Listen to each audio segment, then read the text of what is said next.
moment de détente au beau milieu des répétitions. Voilà 4 semaines que Grégory Makoma et sa troupe sont sur les routes. Canada, Royaume-Uni et France, J-1 avant la première à Paris. Dans toutes les villes où nous nous produisons, on travaille avec une chorale différente et ça prend beaucoup d'énergie. Le chorégraphe sud-africain s'investit aussi corps et âme dans sa pièce qui retrace l'épopée de ses ancêtres. Le premier chœur africain parti en tournée au Royaume-Uni à la fin du 19e siècle. Cette histoire méconnue, il l'a découverte à travers ces clichés londoniens vieux de plus d'1 siècle, exposés il y a quelques années à Johannesburg. Je me suis senti en quelque sorte responsable.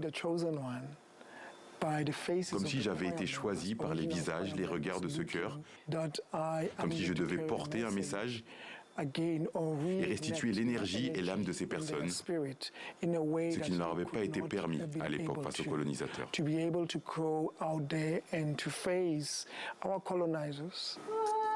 C'est avec le compositeur Tutu Kasibisi que le chorégraphe évoque entre chants, récits et danses le regard de l'autre, le colon britannique.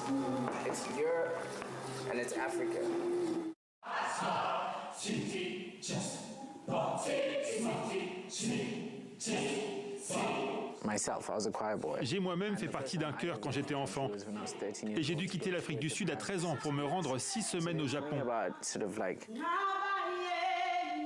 Aussi, je me suis senti connecté à leur vécu. J'ai voulu surtout comprendre, en tant que noir, ce que ça fait d'aller dans un pays où l'on te colle une étiquette, des stéréotypes parce que tu viens d'ailleurs.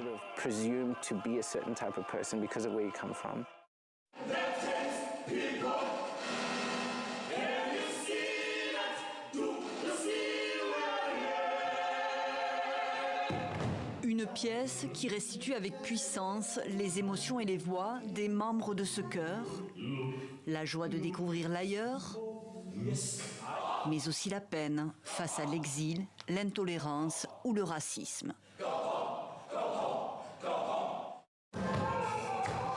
Après Paris, Grégory Makoma et sa troupe rentrent en Afrique du Sud avec le projet de montrer enfin pour la première fois dans leur pays leur spectacle.